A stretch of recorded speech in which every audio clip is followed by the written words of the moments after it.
দুঃখ প্রকাশ যে সে করছে না মনে মনে সেটা তো আমরা জানি না। আমাকে যে গুম করে ফেলবে সেটা তো সুযোগ হয়নি। আমার ইনকাম কিন্তু আমার হাতে আসে না, সেটা সরাসরি বিভিন্ন জায়গায় ডোনেশনে চলে যায়। আমরা যেটা সহজভাবে আন্দাজ করতে পারি সেটা হচ্ছে গিয়ে ওদের একটা ভয় ছিল যে আমি ফর্মাল কমপ্লেইন করব, আমি মামলা করব, এবং আমি যদি ফার্স্ট কমপ্লেইনার হই, মামলাটা যদি ফার্স্টে আমি দিয়ে দেই, তখন তো আসলে তারা আটকে যায়।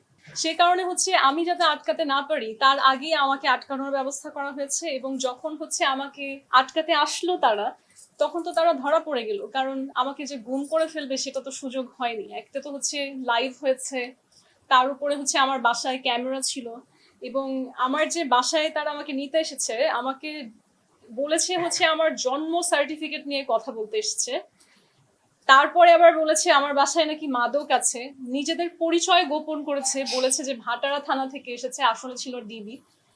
এবং আমাকে কোথায় নিয়ে যাবে সেটাও একটা মিথ্যে বলেছে। আমি কিন্তু লাইভে আমার আইনজীবীকে বলেছি যে ভাটারা থানায় আসেন, সেখানে আমাকে নেওয়া হবে, যেহেতু বলছে ভাটারা থানা থেকে।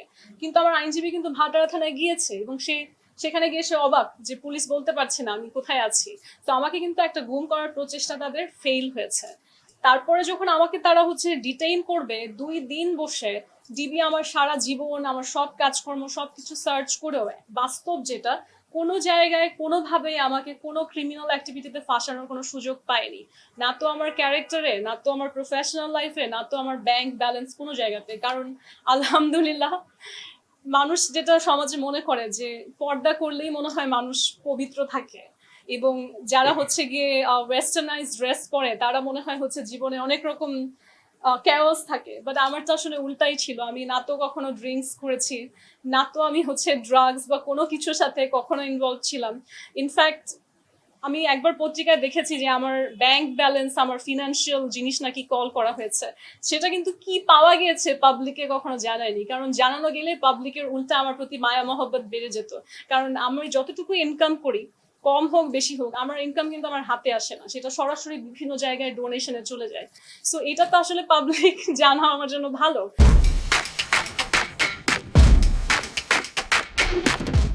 তো কোনো জায়গায় আমাকে আসলে আটকাতে পারেনি, এবং তারা আমাকে বাধ্য হয় যে এসপিএ দিয়ে ডিটেনশনে দিতে 30 ডেজের জন্য। সেই জায়গাটাও তার আটকে যায়, কারণ আন্তর্জাতিকভাবে অনেক মানুষ সেখানে প্রোটেস্ট করে। এবং যতটুকু সবাই ভেবেছিল যে হয়তো বাংলাদেশের লোকজনই জানবে না, কারণ আমরা এখন জানতে পারছি যে এসপিএ কিন্তু প্রথমবার আমার উপর অ্যাপ্লাই হয়নি। বাংলাদেশে আরো অনেক মাইনরিটি আছে, আরো অনেক পলিটিক্যাল হোস্টেজ আছে যাদেরকে এসপিএ দিয়ে আটকে রাখা হয়েছে বিগত সময়ে, এবং সেটা বাংলাদেশে কেউ জানতে পারেনি। তো তাদের হয়তো মনে হয়েছিল আমাকেও যদি একইভাবে আটকে রাখে কেউ জানতে পারবে না এবং তারা পার পেয়ে যাবে। কিন্তু আলহামদুলিল্লাহ, এটা আমি জানি না, সৃষ্টিকর্তার কাছে আমাকে কৃতজ্ঞ থাকতে হবে যে কিভাবে যেন এটা শুধু বাংলাদেশ না, আন্তর্জাতিকভাবে মানুষ জেনেছে এবং সবাই এটাকে প্রোটেস্ট করেছে। সেই অবস্থায় তো আসলে আমাকে আর আটকে রাখা যায় না। তখন তারা বাধ্য হয়েছে এই যে একটা মিথ্যে মামলা, এটা দিয়ে জাস্টিফাই করতে যে আমাকে কেন ডিটেইন করা হয়েছিল। আমি ফেসবুক পোস্ট করেছি এটা বললে ভুল হবে, ফেসবুক পোস্ট তো করেছি, তার বাইরেও অনেক অনেক জার্নালিস্ট আমি দেখলাম যে আমার ভিডিওগুলো, কোর্টের ভিডিওগুলো এমন ভাবে দিয়েছে যেন আমি কোর্ট এরিয়াতে ঘুরে বেড়াচ্ছিলাম আল কোরআন হাতে নিয়ে। এটা কিন্তু আসলে ঘুরে বেড়ানোর বা সাথে করে নিয়ে যাওয়ার জন্য না, ওটা নেওয়া হয়েছিল আদালতে শপথ গ্রহণের জন্য। এবং কোন কোরআন শরীফ, যেটা আমাকে রাষ্ট্রদূত নিজে দিয়েছে, এবং সেই কোরআন শরীফটা যে কোনো কোরআন শরীফ তাও না, সেটা মুদ্রিত হয়েছে সৌদি আরাবিয়ার বাদশার পৃষ্ঠপোষকতায়।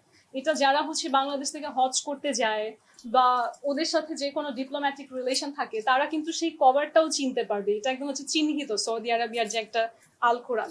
সেই যার নাম করে আসলে আমাকে কলঙ্কিত করার চেষ্টা করা হচ্ছে, তার সাথে যদি আমার কোনো পবিত্র সম্পর্ক না থাকে, আপনি নিজের বিবেককে প্রশ্ন করুন, সে আমাকে আল কোরআন কেন দিবে?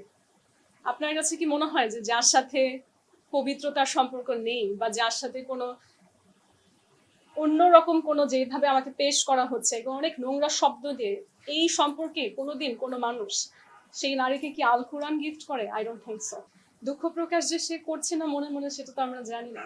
এবং আমাকে আমাকে যেদিনকে নেওয়া হয়েছে ডিটেইন করে 9 তারিখে, তার পরের দিনই 10 তারিখেই কিন্তু সে তার চাকরিটা হারিয়ে ফেলে এবং তাকে তার দেশে ফেরত নিয়ে যাওয়া হয়।